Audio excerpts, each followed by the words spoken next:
Hello guys, നമുക്കൊന്നൊരു പൂക്കുലേഹി ഉണ്ടാക്കിയാലോ? എനിക്ക് ഉണ്ടാക്കാനൊന്നും അറിയത്തില്ല കേട്ടോ. ഞാൻ ഫസ്റ്റ് ടൈമാണ് ഉണ്ടാക്കാൻ പോണത്. ഞാൻ എൻ്റെ ഉമ്മച്ചിനോടൊക്കെ ചോദിച്ചിട്ടാണ് ഞാൻ ഉണ്ടാക്കുന്നത്. എന്താവുമോ ആവോ അറിയില്ല. അപ്പോൾ നമുക്ക് ഉണ്ടാക്കി നോക്കാം. ഞാനിതാകെ പ്രസവിച്ച് കിടന്ന ടൈമിൽ മാത്രമേ ഞാനിത് കഴിച്ചിട്ടുള്ളൂ.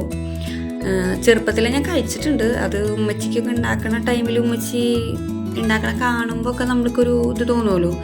അങ്ങനെ ചോദിച്ചിട്ട് അങ്ങനെ ഒന്നോ രണ്ടോ പ്രാവശ്യമൊക്കെ എനിക്ക് തന്നിട്ടുണ്ടെന്നല്ലാണ്ട് ഞാൻ പിന്നെ കഴിച്ചിട്ടുള്ളത് പ്രസവിച്ച് കിടക്കുമ്പോഴാണ്. എനിക്ക് ഇതിൻ്റെ ടേസ്റ്റ് ഭയങ്കര ഇഷ്ടമാണ്. അപ്പോൾ നമുക്ക് ഉണ്ടാക്കിയാലോ? പൂക്കുല ചെറുതായിട്ട് അരിഞ്ഞങ്ങായിട്ട് മിക്സിയിൽ കുറച്ച് വെള്ളം ഒഴിച്ചങ്ങായിട്ട് നല്ല രീതിക്ക് അങ്ങോട്ട് അരച്ചെടുക്കുക. ഇതിന് അത്യാവശ്യം വേവ് ഉണ്ടെന്നാണ് പറയണത്. അപ്പോൾ അത്യാവശ്യം നന്നായിട്ട് തന്നെ വേവിക്കുക. തിളച്ച് വരുമ്പോൾ നമുക്കതിലോട്ട് ശർക്കര നീര് ഒഴിക്കുക. നമുക്ക് എന്തോരം മധുരം വേണമെന്ന് വെച്ച് കഴിഞ്ഞാൽ അതിനനുസരിച്ചിട്ട് നമുക്ക് ശർക്കര എടുക്കാം. പിന്നെ ഇതിലോട്ട് നമുക്ക് അണ്ടിപ്പരിപ്പ്, കപ്പലണ്ടി, ഈത്തപ്പഴം, ഉണക്കമുന്തിരി അങ്ങനെ ഇഷ്ടമുള്ള സംഭവങ്ങളൊക്കെ ഇടാം കേട്ടോ. പിന്നെയെന്ന് പറഞ്ഞു കഴിഞ്ഞാൽ ഇതിലോട്ട് തേങ്ങയും ജീരകവും വേണം. ഞാനത് വീഡിയോ എടുക്കാനായിട്ട് മറന്നുപോയി. അപ്പോൾ ഇതെല്ലാം പാടി ഇട്ടുങ്ങായിട്ട് ഇപ്പോൾ ഏലക്കായുടെ ഒക്കെ ഫ്ലേവറൊക്കെ ഇഷ്ടമാണെന്നുണ്ടെങ്കിൽ ഏലക്കായയും ഇടാം. ഇതെല്ലാം കൂടി കുറച്ച് വെള്ളത്തിൽ അരച്ചെടുത്തുങ്ങായിട്ട് ഇതിലോട്ട് ചേർക്കുക. എന്നിട്ട് ഒന്ന് തിളക്കണ വരെയൊക്കെ ഒന്ന് നമ്മൾ വെയിറ്റ് ചെയ്യാം. തിളച്ച് വറ്റി കുറുകി വരുമ്പോൾ ഇതിലൊരു സ്മെല്ലൊക്കെ വരും നമുക്ക്. അപ്പം നമുക്ക് ഏകദേശം മനസ്സിലാവും. എന്നിട്ട് അതിലോട്ട് നമ്മൾ കുറച്ച് അരിപ്പൊടി, അതായത് ഒരു 1-2 സ്പൂണ് അരിപ്പൊടി എടുക്കുക. കൂടുതൽ എടുക്കരുത്. എടുത്തു കഴിഞ്ഞാൽ ഈ പൂക്കുലയുടെ ഫ്ലേവർ മാറി അരിപ്പൊടിയുടെ ഫ്ലേവറായി മാറും. അപ്പോൾ അരിപ്പൊടി കുറച്ചെടുക്കുക. അതിന് ശേഷം ഇങ്ങനെ വറ്റി കുറുകി ഇങ്ങനെ വരുമ്പോൾ ഇതേപോലെ ഇങ്ങനെ പൊട്ടിത്തെറിക്കും. മേത്തുക്കൊക്കെ ആവാതെ ശ്രദ്ധിക്കാം.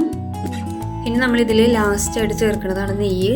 നെയ്ക്കൂത്തൊക്കെ ഭയങ്കരമായിട്ട് ഇഷ്ടമുള്ള ആൾക്കാരാണെന്നുണ്ടെങ്കിൽ നിങ്ങൾക്ക് ഇഷ്ടത്തിനനുസരിച്ചിട്ട് നെയ്യ് ചേർക്കാം. പിന്നെ നമ്മളുടെ മധുരത്തിന് ബാലൻസ് ആവുന്ന രീതിക്ക് ഉപ്പ് ഇടാം. എന്നിട്ട് നന്നായിട്ട് വറ്റി കുറുകി പാകമാവണ വരെയും വെയിറ്റ് ചെയ്യാം. അല്ലാന്നുണ്ടെങ്കിൽ പെട്ടെന്ന് ചീത്തയാവും. അപ്പോൾ നന്നായിട്ട് വെള്ളമൊക്കെ വലിയണ ശേഷം മാത്രമേ നമ്മൾ ഗ്യാസ് ഓഫ് ചെയ്യാൻ പാടുള്ളൂ. നമ്മൾ ഒരു പാത്രത്തിൽ സ്റ്റോർ ചെയ്യുന്നതിനെക്കാട്ടിൽ നല്ലത് 2-3 പാത്രത്തിൽ എടുത്തങ്ങായിട്ട് ഫ്രിഡ്ജിൽ വെച്ചിട്ട് സ്റ്റോർ ചെയ്യണതാണ് നല്ലത്. അല്ലാന്നുണ്ടെങ്കിൽ നമ്മൾ എല്ലാം കൂടി നമ്മൾ കയ്യിലിട്ടൊക്കെ ഇളക്കി നമ്മൾ ഉപയോഗിച്ച് വരുമ്പോൾ പെട്ടെന്ന് അത് ചീത്തയാവാൻ ചാൻസ് ഉണ്ട്. അപ്പോൾ അതുകൊണ്ട് ഇത്തിരി നമ്മൾ എടുത്ത് യൂസ് ചെയ്യണതാണ് നല്ലത്. ഇനി നമുക്ക് ടേസ്റ്റ് ചെയ്ത് നോക്കാം. അടിപൊളിയാണ് കേട്ടോ ഗൈസ്. ഞാൻ ഒട്ടും വിചാരിച്ചില്ല ഞാൻ ഉണ്ടാക്കിയിട്ട് ഇത്രയും ടേസ്റ്റ് ഉണ്ടാവും എന്നുള്ളത്. ശരിക്കും ഉമ്മച്ചിയൊക്കെ ഉണ്ടാക്കുന്ന ആ ഒരു ടേസ്റ്റ് തന്നെ ശരിക്കും വന്നിട്ടുണ്ട്. നല്ല അടിപൊളിയാണ്. അപ്പോൾ പൂക്കുലൊക്കെ കിട്ടുമ്പോൾ നിങ്ങൾ ഇതേപോലെയൊക്കെ ഒന്ന് ഉണ്ടാക്കി നോക്കുക. നമുക്ക് ഒരുപാട് ഗുണങ്ങളൊക്കെ ഉള്ള ഒരു സംഭവമാണ്. നമ്മുടെ തണ്ടൽ വേദനയ്ക്കൊക്കെ നല്ലതാണ്. പിന്നെ അതിൽ മരുന്നുകളൊക്കെ ഇടുകയാണെന്നുണ്ടെങ്കിൽ കുറച്ചും കൂടി ബെനിഫിറ്റ് കിട്ടും. ഞങ്ങൾക്ക് പിന്നെ അങ്ങനത്തെ ഒരു ഇതൊന്നും ഇല്ലാത്തതുകൊണ്ട് നമ്മൾ മരുന്നൊന്നും ചേർത്തില്ല. അപ്പോൾ അടിപൊളിയാണ് ഗൈസ്. അപ്പോൾ എൻ്റെ വീഡിയോ നിങ്ങൾ സബ്സ്ക്രൈബ് ചെയ്യാണ്ടാണ് കാണുന്നതെന്നുണ്ടെങ്കിൽ ജസ്റ്റ് ഒന്ന് സബ്സ്ക്രൈബ് ചെയ്തേണേ, സപ്പോർട്ട് ചെയ്യണം കേട്ടോ.